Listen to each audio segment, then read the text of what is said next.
Good morning, and we will go ahead and call to order the Oklahoma City MAPS Investment and Operating Trust for August 19th, 2024.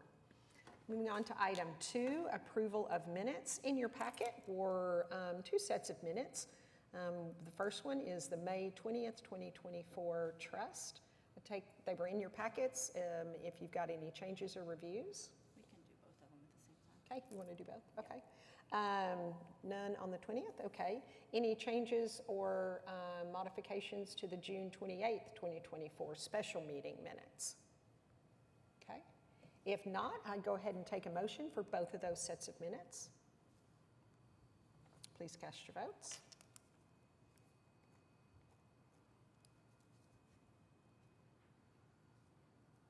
Motion passes. Thank you. Moving on to item 3, items for consideration. A, receive general manager report for the period ending July 1, 2024. Matt, good morning.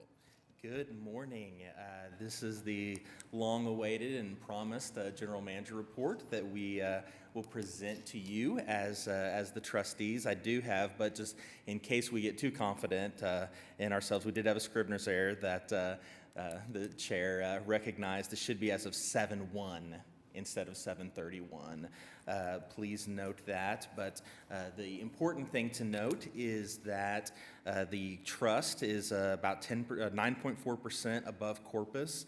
As you know, earlier in the spring, you approved $2.2 million in allocations to go out. As of now, we have had $159,000 that has been distributed. Now, it is important to note we have reached out to all of our city partners who have reached out to the operators, and they've all been given really a snapshot as of the end of June. And really what that allows them to do is know how much they have available. We have asked that if any other operators want a distribution for this year, they turn it in by September 30th. And so when we have our November meeting, if there are any other requests for FY25, they would come in at that time. But this really just gives you a snapshot of where we are, what we have authorized, and who has actually taken it. And it'll become more meaningful as we go along. We have more of the projects that start taking those allocations. But happy to answer any questions you might have about the general manager report or the process we have so far. So,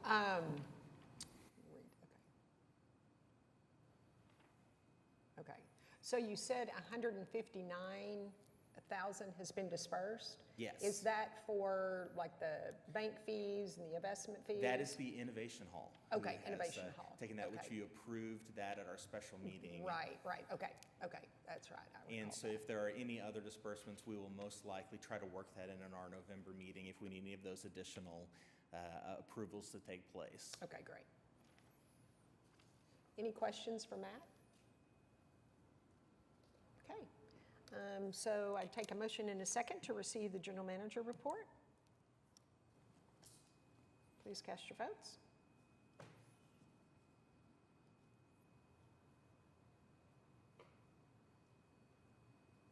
Motion passes. Thank you. And Matt's just going to stick with us for a little bit here. So moving on to item 3B, receive quarterly investment report for the period ending June 30, 2024. Doug Anderson was not able to be with us today, so Matt is standing in his place. That is correct. Doug was not here, though I have a long-standing joke with Doug that he is only allowed to miss meetings where the performance is good. And so I think that's fair. That fit for this one, and so when he said he had traveling conflicts, I said, hey, no problem, I can take this one. As far as the June 30th report goes, I'm sure everyone is well aware that when it comes to the environment that we're in, it's the Fed is in the driver's seat. Everyone's looking forward to that September meeting. Is it going to be a 25 basis point cut? Will it be anything else? And there really is a lot of just up in the air with that, even just monitoring. So Goldman Sachs, they have what their percentage that they estimate of a recession happening. Going into the beginning of August, it was 15%. With that July jobs report, they put it up to 25%.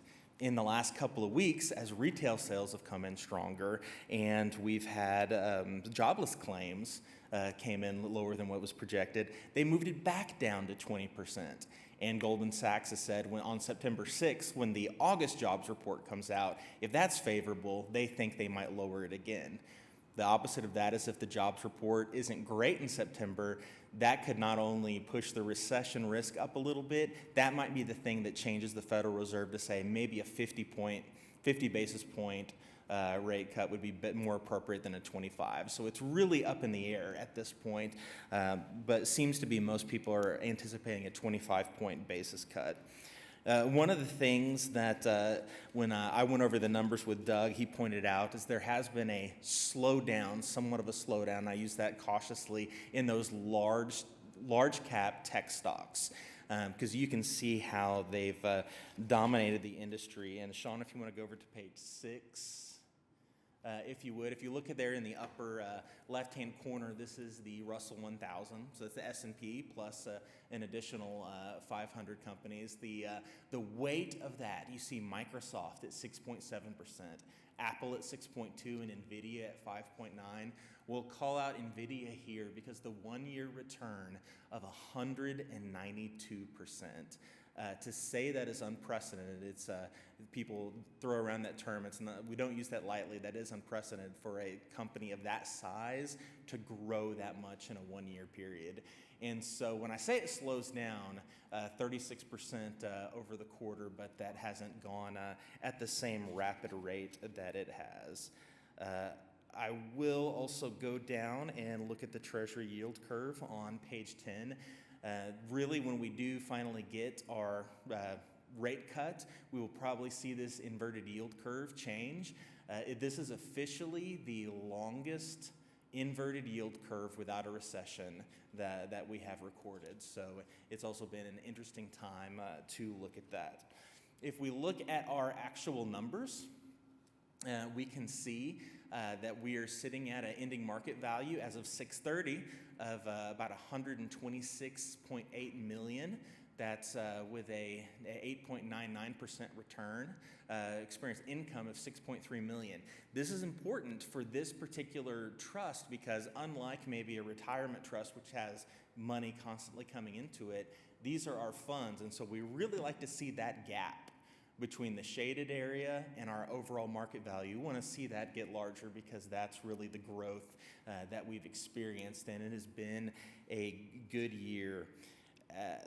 You will recall that back in this time last year, we were overvalued in cash because just when we got the additional income, we needed to know what to do with that, and we were at an uncertain time. Over the last quarter, we did allocate that to look more like what we want our final asset allocation to look like. And so this is really the first quarter that you can see those full asset allocations. If you want that in a more detailed, there on page 15, you can see back there on the left-hand side in March 2024, we were about 32% allocated in cash.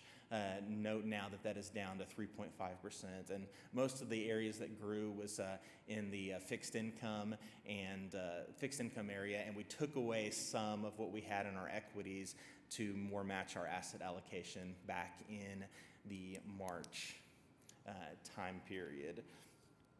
With that is see if you had any other questions on the June 30th report. Any questions for Matt? Okay. If not, I will take a motion and a second to receive the quarterly investment report through June 30.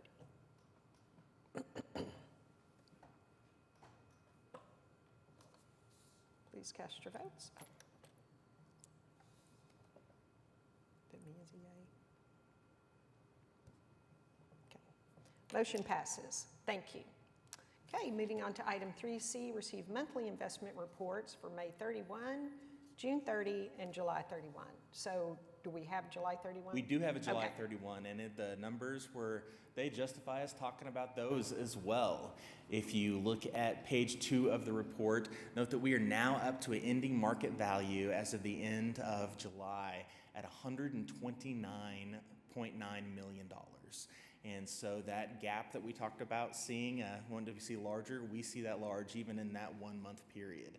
I'd also like to call out that the distributions number is the largest that we've seen it because we had our regular distributions for the claims of the trust, but we also have that 159,000, the first actual disbursements for the operating of some of the MAPS 4 program has come through there. So we will start to see that. The thing that I really wanted to point out is in the comparative performance right here. If you look at the 1-year column, notice that the cash composite, as we've talked about with interest rates remaining what they have, we had 32% of our portfolio in cash back in March. There was somewhat of a hesitation to say, is it wise right now to move out of the cash because it's safe and it's getting above what we need to get? And looking back, and of course hindsight is always 20/20, what you'll note is if you move up that 1-year column, you can see that our fixed income, our international equity, and our domestic equity all exceeded the cash performance that we had over the last year. And so I do think it was a great move that the trust made to allocate that according to our policy, and we stuck with it, and we're seeing the rewards in that. And so I just wanted to point that out, that even though we have those safe investments in the cash, that really the way that we have it spread out has performed really well over the last year. So that was the big thing I wanted to point out for 7/31, and I can answer any questions on that as well if you need it. Any questions for the July 31 report? Okay, none. Then I would take a motion and a second to receive the investment reports for May 31, June 30, and July 31st. Please cast your votes.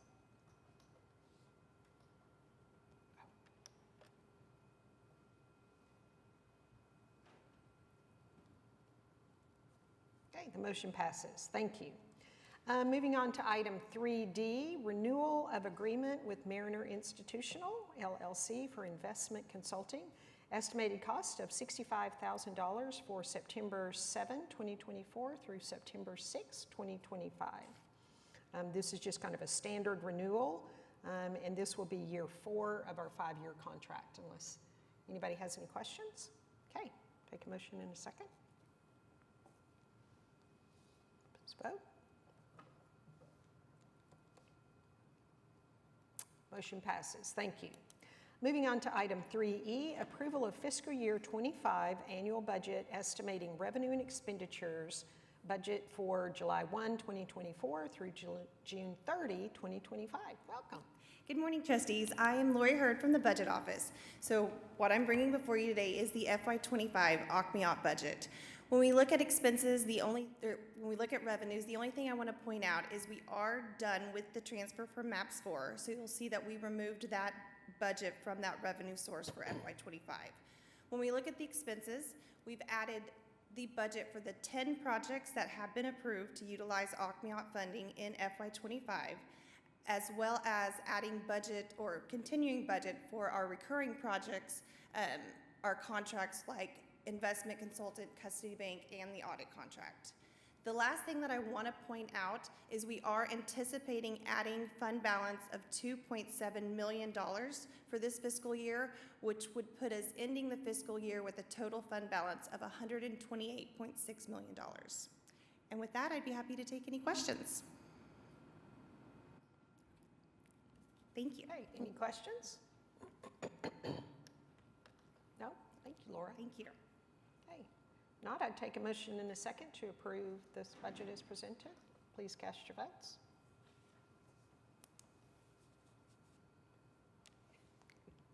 Motion passes. Thank you. And moving on to 2F, ratify claims from March 27, 2024 to August 12, 2024. 2 claims totaling $26,908. Those were for the custody bank and the investment consulting services. So need to ratify those.